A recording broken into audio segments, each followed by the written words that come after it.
로마서 13장 1절에서 7절 말씀 같이 읽겠습니다. 각 사람은 위에 있는 권세들에게 복종하라. 권세는 하나님으로부터 나지 않음이 없나니 모든 권세는 다 하나님께서 정하신 바라. 그러므로 권세를 거스리는 자는 하나님의 명을 거스림이니 거스리는 자들은 심판을 자취하리라. 다스리는 자들은 선한 일에 대하여 두려움이 되지 않고 악한 일에 대하여 되나니 내가 권세를 두려워하지 아니하려느냐. 선을 행하라. 그리하면 그에게 칭찬을 받으리라. 그는 하나님의 사역자가 되어 내게 선을 베푸는 자니라. 그러나 내가 악을 행하거든 두려워하라. 그가 공연히 칼을 가지지 아니하였으니 곧 하나님의 사역자가 되어 악을 행하는 자에게 진노하심을 따라 보응하는 자니라. 그러므로 복종하지 아니할 수 없으니 진노 때문에 할 것이 아니라 양심을 따라 할 것이라. 너희가 조세를 바치는 것도 이로 말미암음이라. 그들이 하나님의 일꾼이 되어 바로 이 일에 항상 힘쓰느니라. 모든 자에게 줄 것을 주되 조세를 받을 자에게 조세를 바치고 관세를 받을 자에게 관세를 바치고 두려워할 자를 두려워하며 존경할 자를 존경하라. 아멘. 할렐루야. 오늘도 하나님의 큰 은혜가 넘치기를 바랍니다. 오늘의 말씀은 각 사람은 권세자들에게 복종하라 라는 말씀입니다. 오늘 말씀은 상당히 우리가 인간적인 시각에서는 참 듣기 좀 어려운 내용이 될 수도 있지만 저와 여러분은 이미 하나님에게 드려진 몸인 줄로 믿습니다. 그렇기 때문에 내 몸은 내 것이 아니라 주의 것입니다. 그러니까 하나님 말씀 들을 때는 누구 입장에서 들으면 안 된다? 내 입장에서 들으면 말씀에 대한 거부감이 생깁니다. 말씀 듣기가 어렵습니다.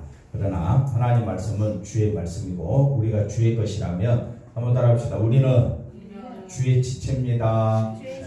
주님의 지체라면 주님의 뜻에 따라야겠죠. 그런 입장에서 우리 오늘 말씀을 봐야 한다 하는 것을 알려드립니다.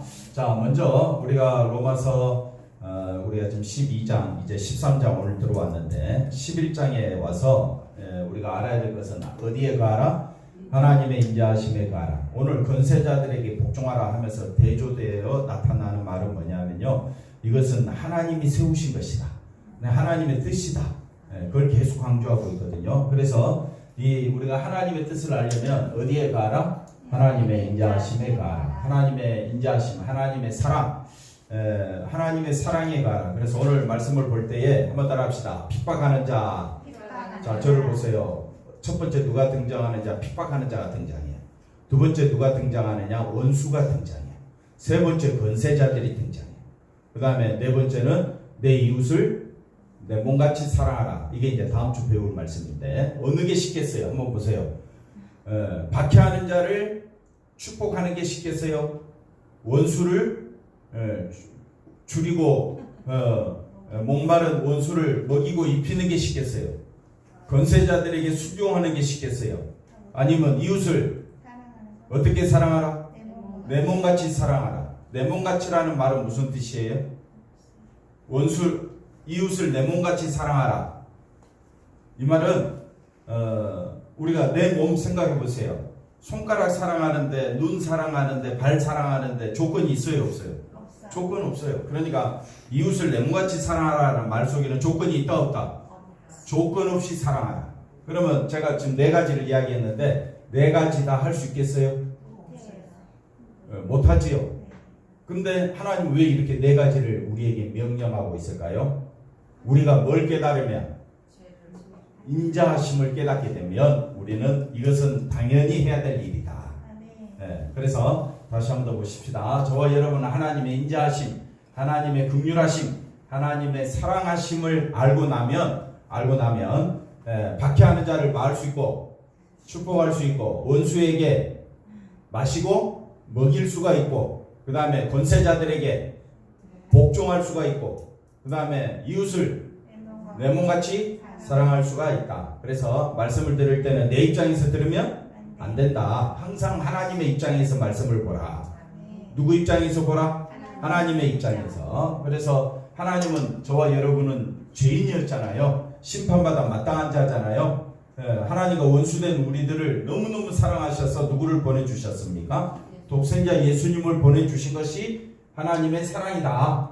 그 하나님의 사랑이 예수님이 십자가에 죽으심으로 뭘로 등장한다? 용서로 등장함으로 저와 여러분은 산자가 되었고 영생 얻은 자가 되었다. 그러니까 날마다 하나님의 사랑하심, 하나님의 자비하심, 인자하심에 거하라. 날마다 묵상하라. 늘 깨어 있으라. 아멘이시죠? 그래서 접붙임 받은 예수님에게 접붙임 받은 신자는 당연히 하나님의 인자하심에 거해야 한다. 아멘. 그 다음 보겠습니다. 그래서 이것을 하나님의 뭐라고 이야기했습니까? 신비로운 언약이다. 하나님의 용서, 하나님의 사랑, 이거는 하나님의 언약으로 등장하는데 그 언약은 뭐냐? 누가 오신다는 것? 구속자가 오신다. 구속자이신 누가? 예수님이. 왜 오셨느냐? 예수님이 왜 오셨습니까? 우리의 죄를 속죄하시기 위하여. 그래서 예수, 누구든지 주 예수를 믿는 자마다 죄 사함을 받고 뭘 얻는다? 구원을 얻는다. 이걸 깨닫는 것이 하나님을 사랑하는 것이다. 그래서 하나님의 사랑, 인자하심, 자비가 어디에 쏟아졌다? 구속자이신 예수님에게 쏟아졌다. 그러니까 그걸 뭐라고 이야기하느냐? 하나님의 마음과 뜻과 생각은 어디에 쏟아졌다? 구속자이신 예수님에게 쏟아졌다. 그러면 저와 여러분이 하나님의 마음을 알고 하나님의 뜻을 알고 하나님의 사랑을 우리가 안다면 우리도 누구만 높여야 된다?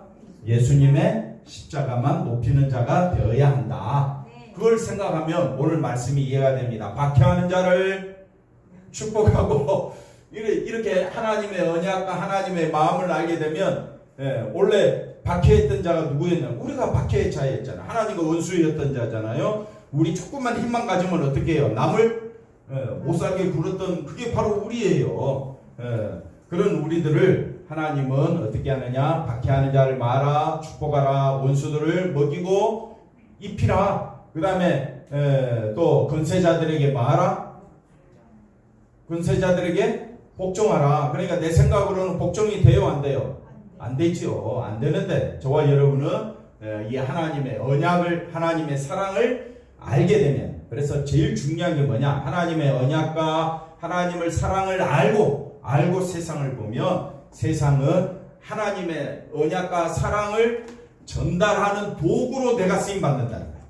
그래서 전달하는 도구가 박해자에게 하나님의 언약과 사랑을 보여줘야 되잖아요.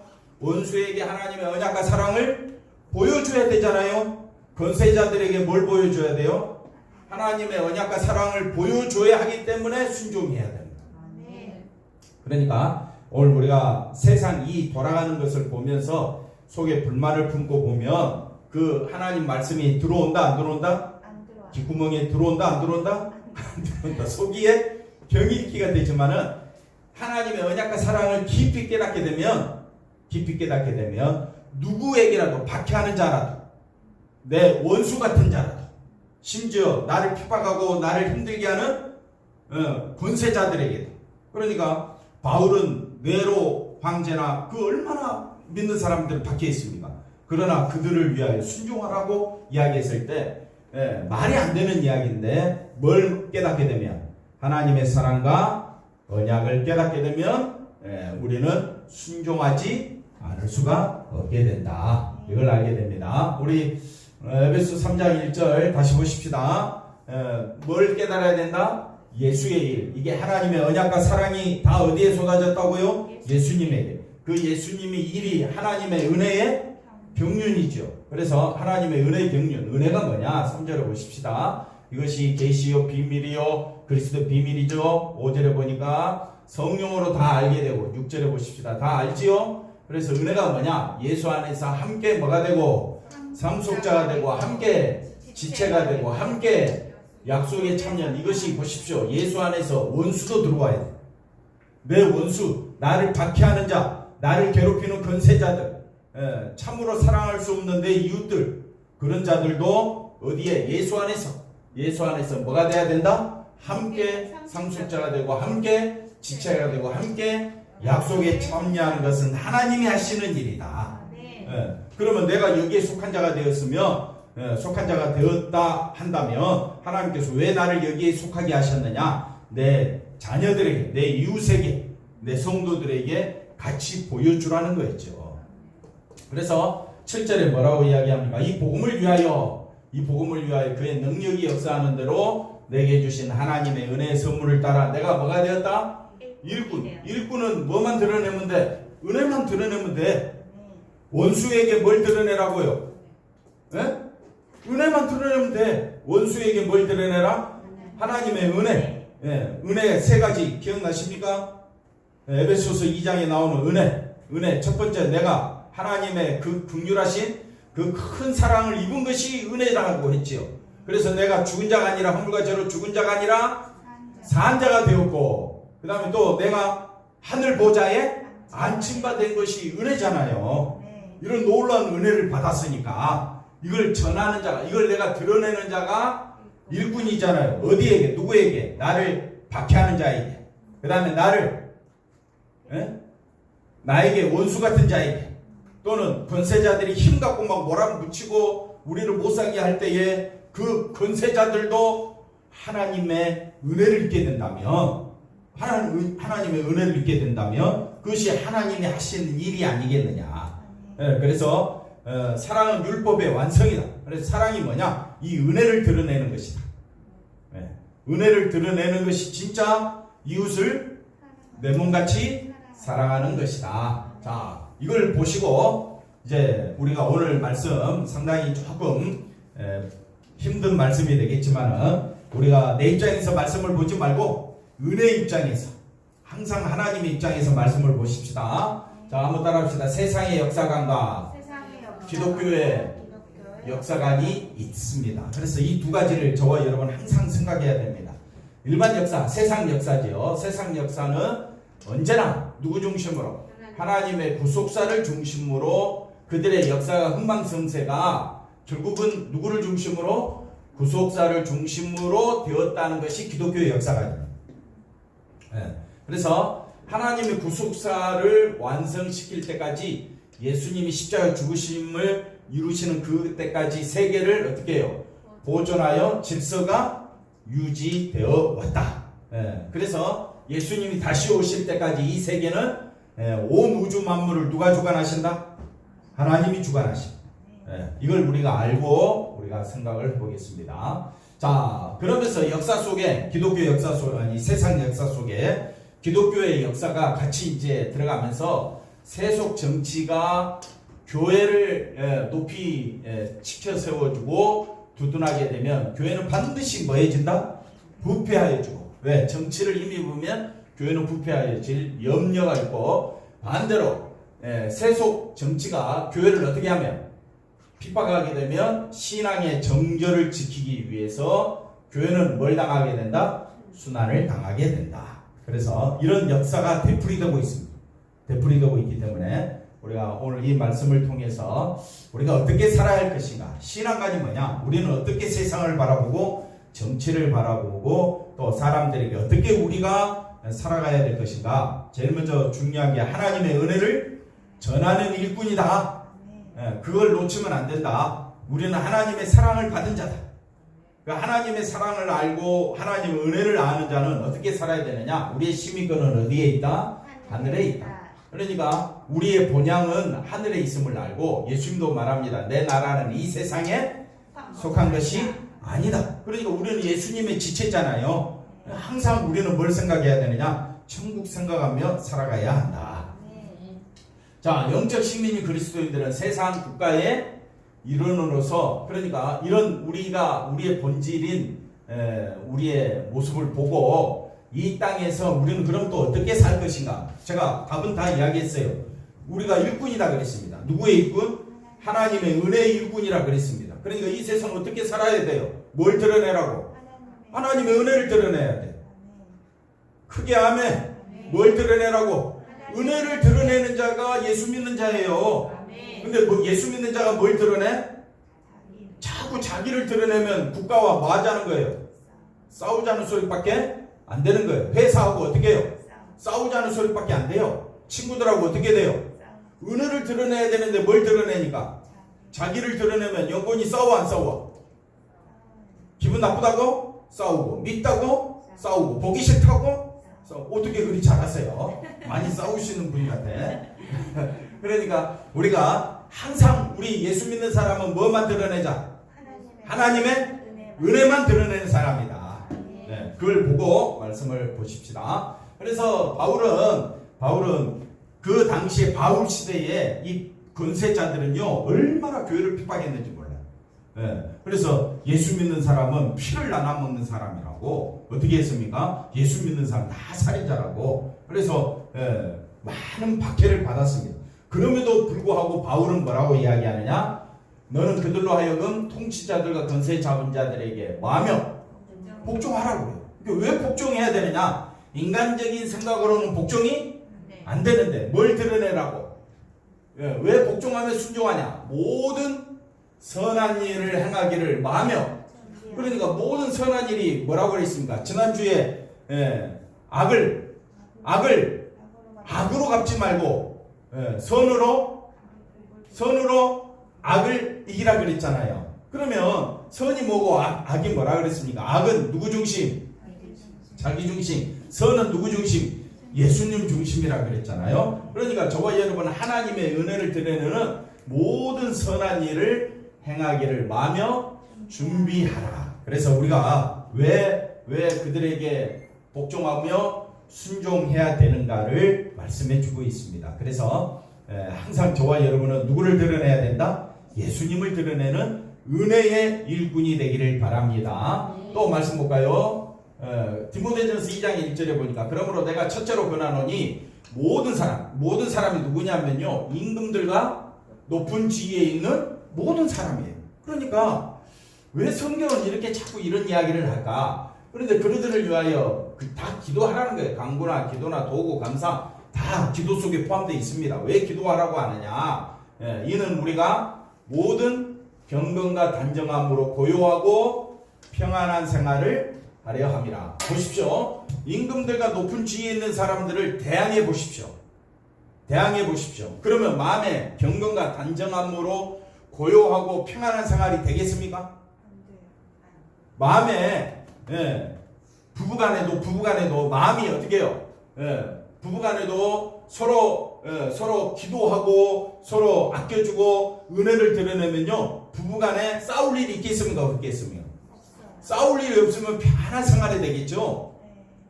그때 만약에 집에서도 부딪히고 회사에서도 부딪히고 나라와 국가에 대해서 도저히 마음에 안 들어. 그렇잖아요. 만약 그렇다면 그들을 위하여 기도가 나오겠어요? 안 나오겠어요? 안 나오지요. 나온다고 해도 어떻게 해요? 저들을 향하여 기도 속에 뭐가 품어져 나오느냐 하면요 내 기도 속에 저들을 향하여 분노와 또는 저들을 어떻게 해달라고요? 뭐 저주하는 기도가 나올 수도 있고 또는 저들을 위해 기도한다고 하지만 내 속에서 들끓어 오르는 그런 속에서 기도가 되면 우리의 신앙생활이 은혜가 나오겠느냐 이거예요. 은혜가 나옵니까 안 나옵니까? 안 나오지요. 분노만 나오지요.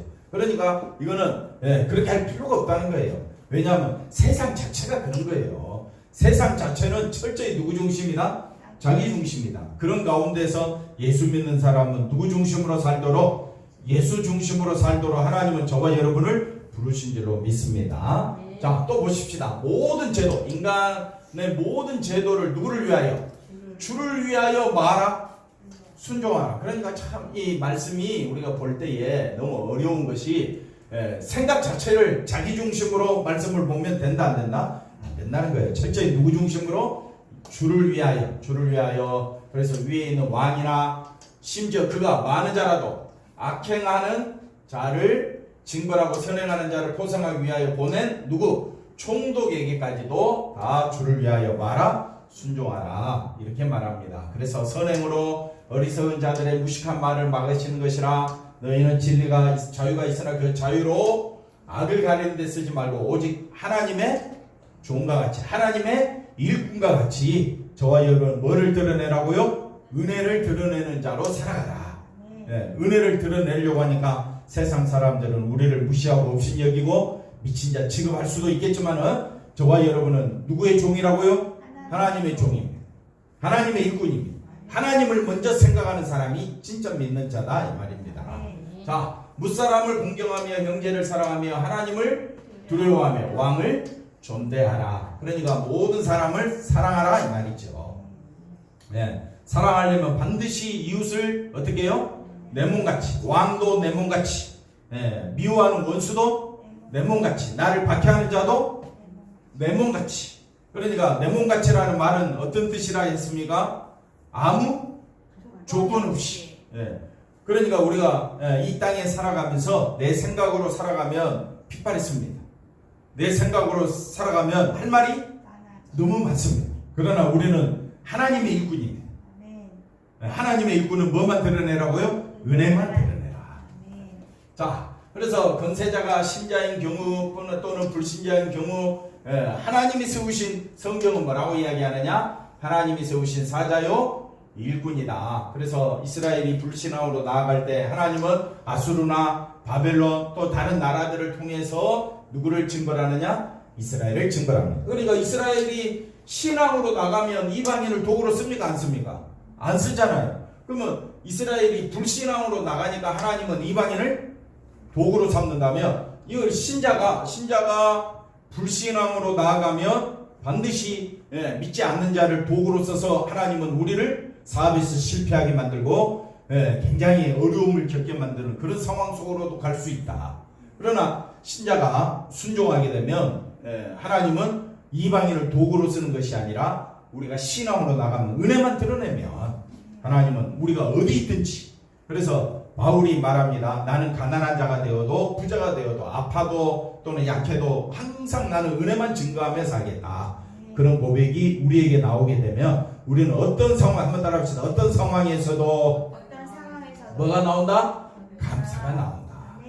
어떤 상황에서도 정말 내가 신앙의 세계에 들어와 있다면, 불신앙이 아니라 신앙의 세계에 우리가 들어와 있다면 어떤 상황에서도 뭐가 나온다? 감사가 나온다. 왜? 나는 이미 하나님의 사랑을 알았어.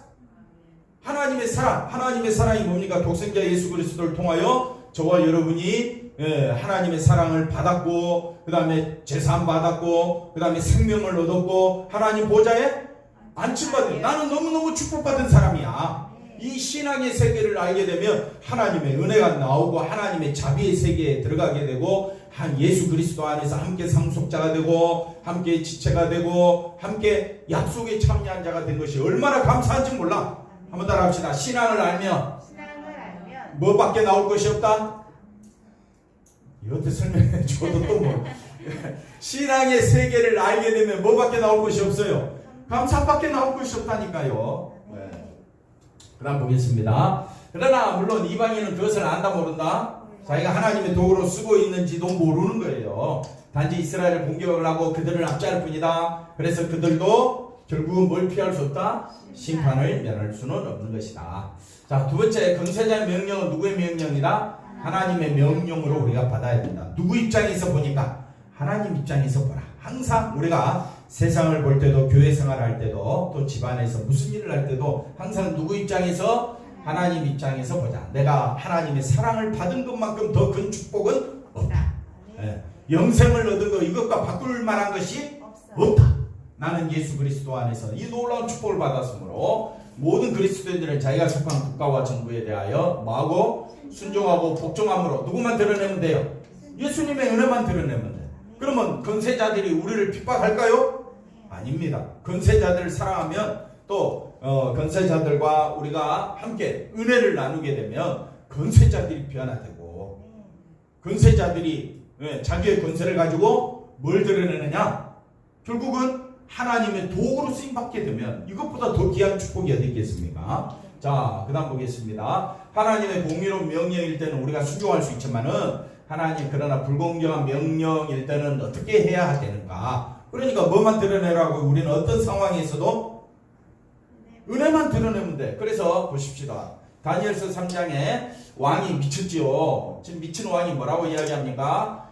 너희 무리에게 명하시나니 뭐라고 말합니까? 느부갓네살 왕이 세운 금신상에게 절하라. 근데 우리는 여기에 동조할 수가 있습니까? 없습니까? 없지요. 신사 참배하라. 동조할 수가 없지요. 그러니까 우리는 뭐만 드러내면 돼? 은혜만 드러내면 돼. 목사님, 은혜만 드러내다 죽으면요? 죽으면 죽으리라. 그게 그 다음 말씀 볼까요? 그래서 우리가 이 일에 대하여 왕에게 대답할 필요가 없습니다. 17절 왕이여 우리가 섬기는 하나님 계시다면 우리를 맹렬히 타는噴문불 가운데 능히 건져내시겠고 왕의 손에서도 건져내시겠지만은 그러나 18절 그렇게 하지 않으실지라도 왕이여 우리가 왕의 신들을 맞이하냐고 섬기지 않냐고 우리는 뭐만 드러내겠다고요? 은혜만 드러내겠습니다. 은혜만 드러내. 우리는 금신상에 절하지 아니하고 우리는 하나님만 섬기겠습니다. 죽을지라도 뜨거운 풀물 속에 들어갈지라 우리가 은혜만 드러내다가 어려운 일 당하고 감옥에 가고 사람들에게 왕따 당할다 할지라도 나는 어디서든지 뭐만 드러내겠다? 은혜만 드러내겠다. 억울하다고 항의하다가 억울하다고 대항하다가는 칼에 맞습니다. 그러니까 우리 예수 믿는 사람은 뭐만 드러내라고? 은혜만 드러내라고 하는데 은혜를 드러내고 있느냐 이 말이에요. 은혜를. 그래서 19절 보십시다. 느부갓네살이 뭐가 가득하여? 예수 믿는 사람이 오직 어떤 상황에서도 죽으면 죽으리라 각오를 가지고 예수님만 증거했더니 뭐라고 이야기? 세상은 어떻게 해요? 분이 가득하다. 느부갓네살뿐만 아니라 이 사드락 메삭 아벤노고 이 세 사람을 고발했던 그 수많은 사람들이 분이 가득해가지고 어떻게 합니까? 얼굴빛을 바꾸고 풀무불을 뜨겁게 하기를 평소보다 세상은 예수 믿는 사람들을 이렇게 취급합니다. 풀무불을 몇 배나 뜨겁게 하라? 7배나. 그런 상황에서도 뭐만 드러내라고요?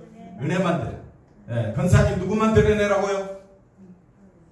어떤 상황에서 은혜만 드러내라. 죽을지라도 죽지 않을지라도 상관없이 우리는 뭐만 드러내라고요? 은혜만 드러내는 진짜 교회가 되어야 할 줄로 믿습니다.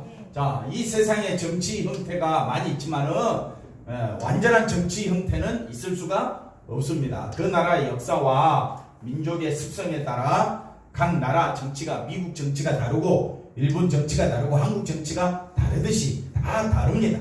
다른 그 환경 속에서 저와 여러분이 예수를 믿는다면 누구만 드러내라? 은혜만 드러내라. 뭐 싫으면 할 수 없죠. 뭐. 예수 믿는 사람은 은혜만 드러내라고 부르심 받았는데 하나님 앞에 아니요 난 하나님 은혜 드러내기는 싫습니다. 그러면 뭐 하나님 반대대로 가는 경우밖에 안 되겠지. 될 수밖에 없겠지요. 자 보십시다. 세상의 모든 권세자는 세상의 모든 권세자는 누가 보내셨다고요? 하나님이 보내신 사자 일꾼이다. 이들이 우리를 힘들게 할 수도 있습니다. 우리를 괴롭게 할 수도 있습니다. 몹시 우리로 하여금 어려운 처지에 빠지게 할 수도 있습니다. 그러나 저와 여러분이 믿는 자라면 뭐만 드러내라? 은혜. 그래서 박해자를 말아 축복하. 은혜를 받아야 축복하지. 원수 줄인 원수를 어떻게 해요? 먹이고 입히려면 뭐가 있어야 된다? 은혜가 있어야. 권세자들에게 순종하려면 어떻게 해야 된다고요? 은혜가 있어야 순종하지. 이웃을 어떻게 해요? 내 몸같이 사랑하려면 권사님 뭐가 필요해요?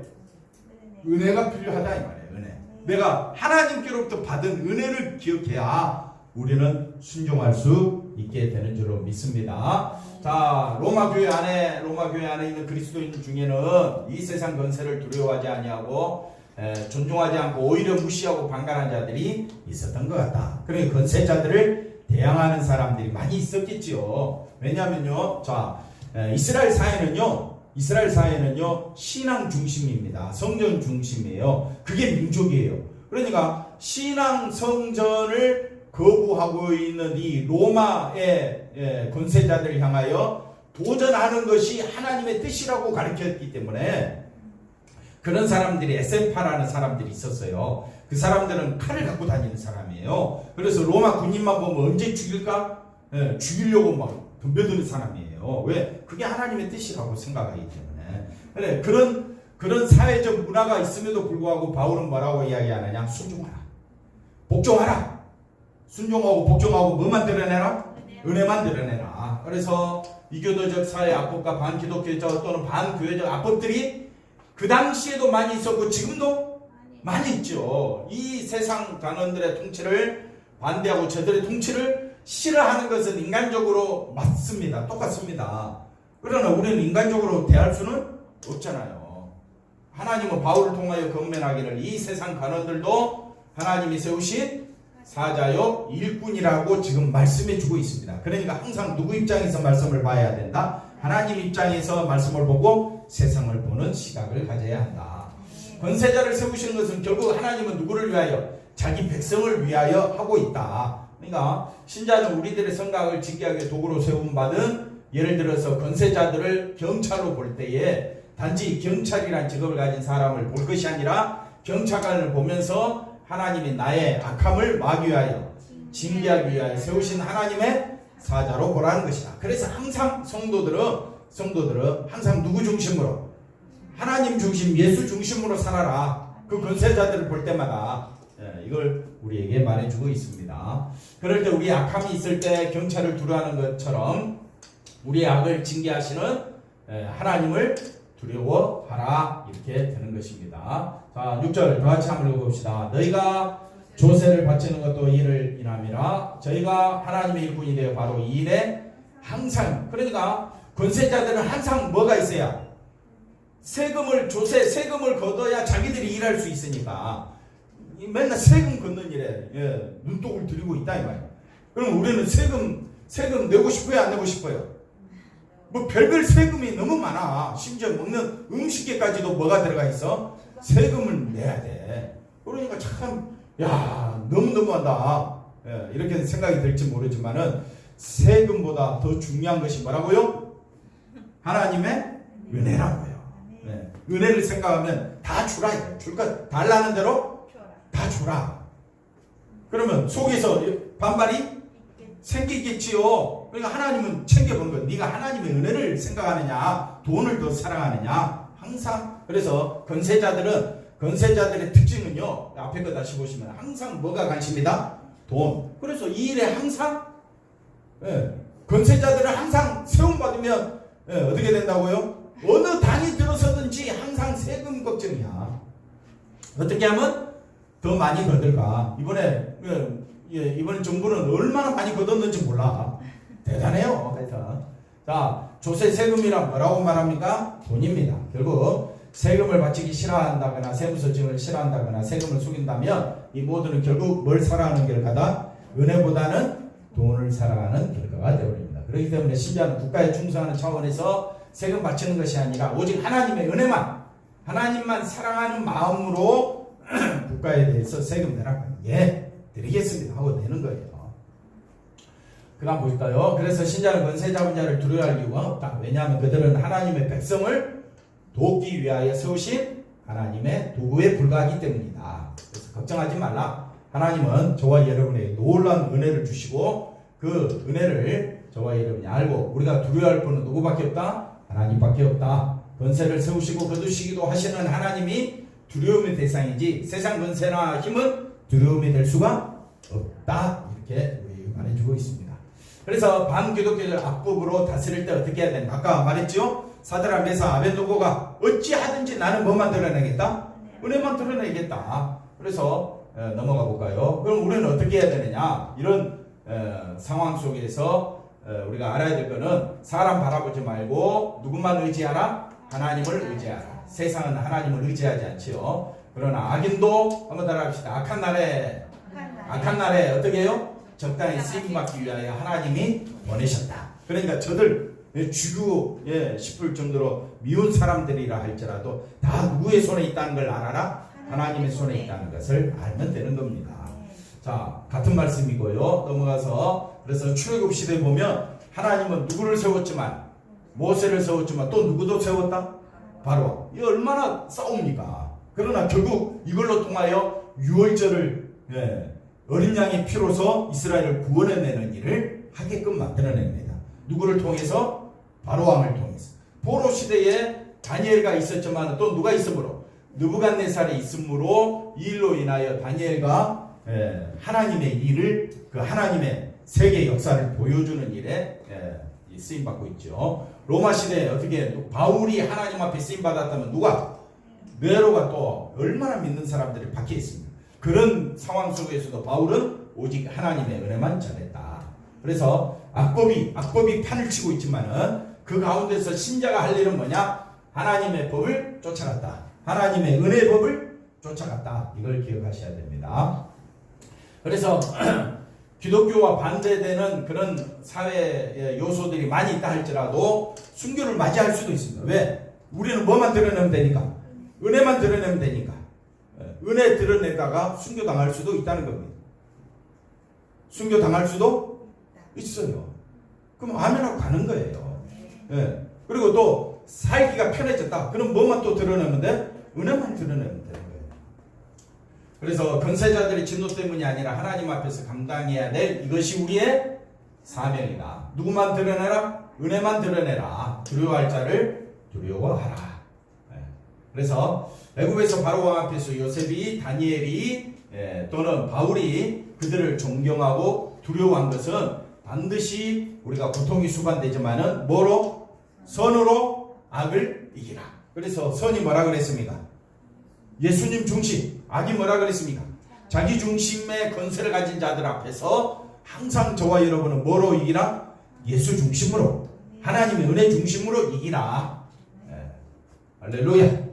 결론입니다. 권세자 누구라 할지라도 우리를 돕기 위해서 하나님이 세우신 일꾼임을 기억하고 우리는 사람보다 그 배후에 있는 누구를? 하나님의 은혜를 보는 자가 되어야 한다. 하나님의 신자가 그리스도를 증거하는 삶을, 신자가 그리스도를 증거하는 삶을 살아가는지 살아가지 않는지 박해자도 보내시고 원수도 보내시고 나쁜 권세자도 보내는 거예요.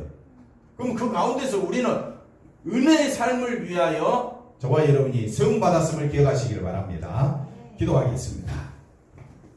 하나님 감사합니다. 이 땅에 우리가 사는 존재가 어떤 존재임을 알게 하여 주시고 세상 사람들처럼 자기 중심으로 사는 자가 아니라 철저히 예수 중심으로 살아가는 우리 믿는 성도들 다 되게 하여 주시옵소서. 감사하고 예수님의 이름으로 기도하옵나이다. 아멘.